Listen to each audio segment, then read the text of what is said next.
Okay, so we've all had that fantasy, right? The ultimate student dream. What's that? Imagine studying for a major exam, basically from scratch, Uh-huh. in just 8 hours. And not only passing, but like getting a distinction.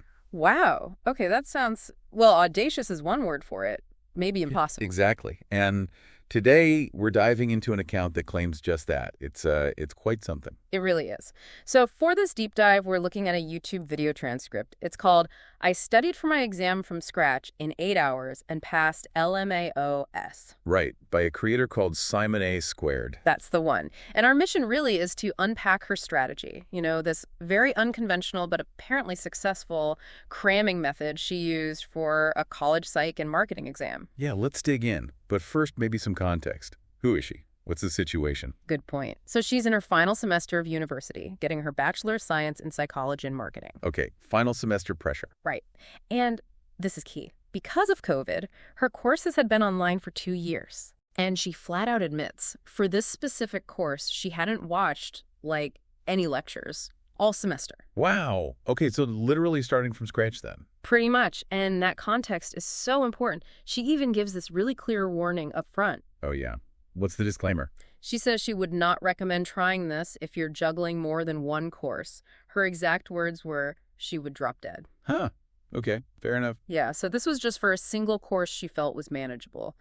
That's a crucial piece of the puzzle here. Definitely grounds the whole 8 hours to distinction claim a bit, doesn't it? Yeah. So why? Why did she even get into this situation? Just procrastination? Well, she mentions being incredibly busy, and she also felt that lockdown definitely threw me off a game. Yeah, I think a lot of us can relate to that feeling, right? The whole routine getting messed up. Absolutely. But what's really fascinating, I think, is her mindset about it all. Despite admitting she hadn't watched the lectures, she seems really calm. Calm. Before an exam she hasn't studied for. Yeah, she says she never stresses and just knew, I got this. She even has this theory about herself. Go on. She says her final flight's broken because she don't panic, ever. She just inherently knows everything's going to be okay. Even when it might not be. Yeah, she adds, even when sometimes it's not. It's this kind of detached confidence, a really strong belief in her ability to handle things, I guess. That's interesting. Her final flight's broken. For listeners, who do feel that intense exam stress, that fight or flight kicking in. Right, where your brain just freezes up. Exactly. Is that kind of calmness something you can, learn?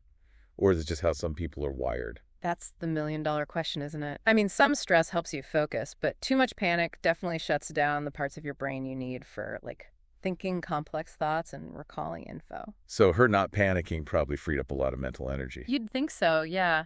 Whether it's natural or learned, it just highlights how much self-belief and keeping your emotions in check can impact performance. It's huge. Okay, so she's calm, maybe too calm, but she knows she has to cram. How does she actually start? What's step one? Right, so step one is motivation. But again, her approach is unique. How so? She literally asks herself these intense questions like, do you want to die? Do you want to be laughed at by me? Whoa, okay. Talking to herself pretty harshly there. Yeah. And then she asks, do you believe that you can do anything you put your mind to? Then she pulls this quote she found on TikTok. From TikTok. For exam motivation. Yep.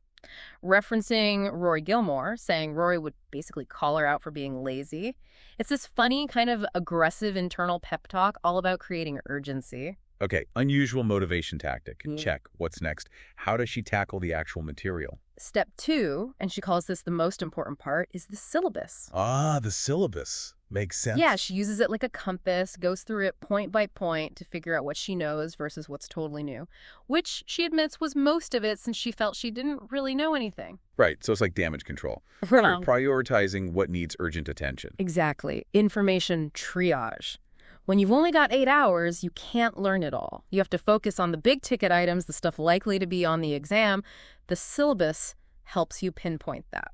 So once she knows what she needs to learn, Mm-hmm. how does she actually consume the information, given the time crunch? Extreme time-saving tactics. Her rule was basically 1 hour per week's worth of content. 1 hour per week, that's fast. Super fast. If she did watch lectures, it was on 2 times speed. Minimum. Yep.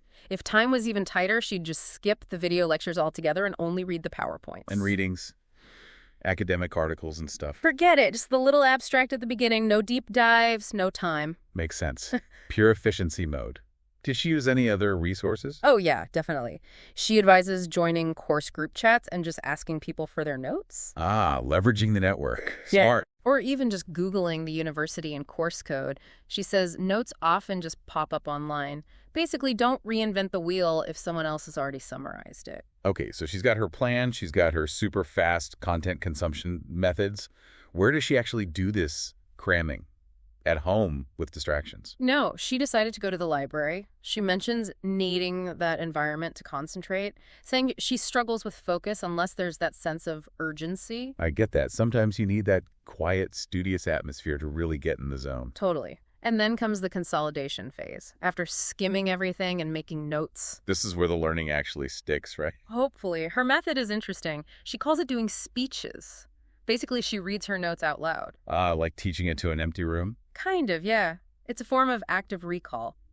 Reading aloud forces your brain to actually retrieve the information, not just passively recognize it on the page. It helps build stronger memory traces. Crucial for cramming. Okay, so the plan sounds intense, focused, efficient. But then we get to the reality of her actual 8-hour session. And it sounds surprisingly chill. Right.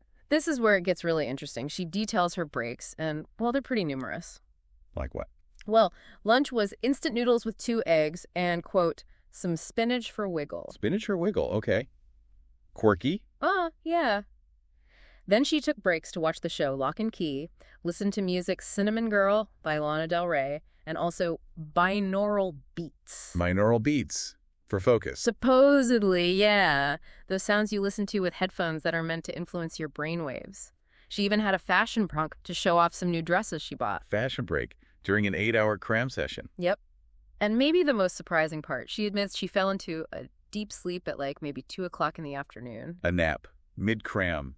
Okay, this is not the hardcore caffeine-fueled session I was picturing. Not at all. But, and this is absolutely critical context she provides. What do you guess? The subject matter. Exactly. She knew this subject is very easy. She explicitly states that. Oh, okay. That changes things. Massively. She contrasts it directly with how she'd approach more difficult subjects.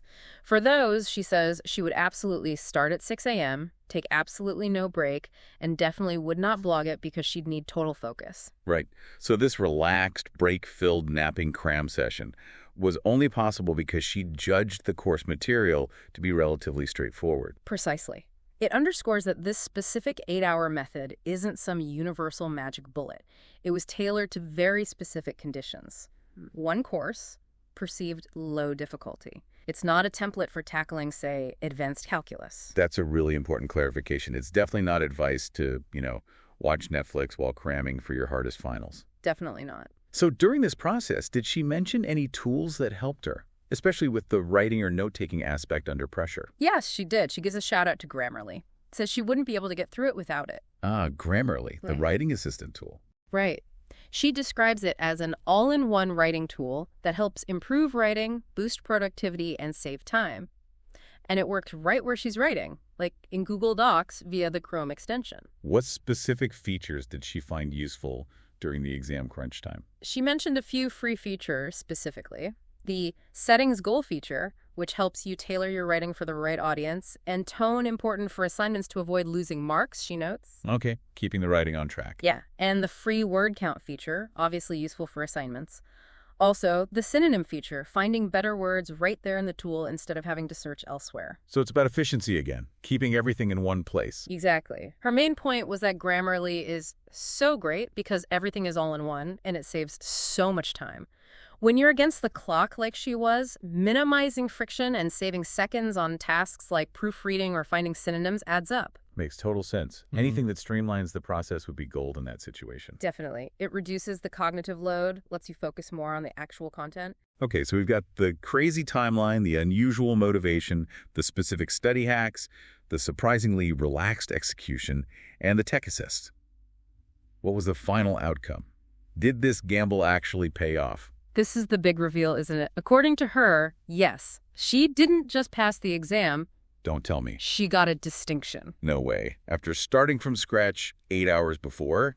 A distinction. That's what she reports, leading her to declare, quote, "She is proof anything is possible." Wow. Okay, that is quite a result. It almost beggars belief, honestly. It's definitely an extraordinary claim and result. So let's just recap this whole wild ride. We've looked deep into Simonesquared's very specific 8-hour cramming strategy. Yep, starting from zero, facing a final uni exam. We saw her unique brand of self-motivation. Pretty aggressive, yeah. Asking if she wanted to die. Her super-focused, time-slashing study tactics, 2x B's lectures, abstracts only, using the syllabus as a lifeline. And leaning on other people's notes, too. Don't forget that. Right.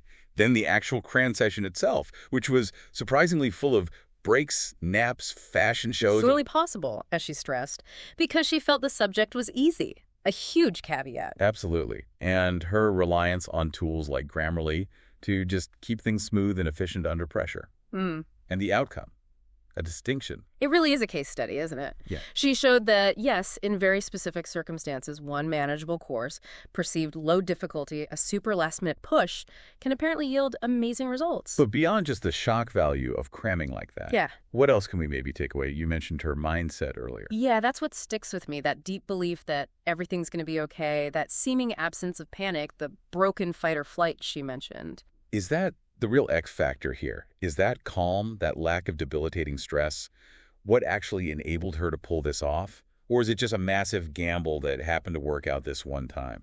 It's a fascinating question. Does ditching the panic unlock some hidden potential? Or is it just playing with fire, something most of us probably shouldn't even think about trying? What really stands out to you when you hear about an extreme example like this?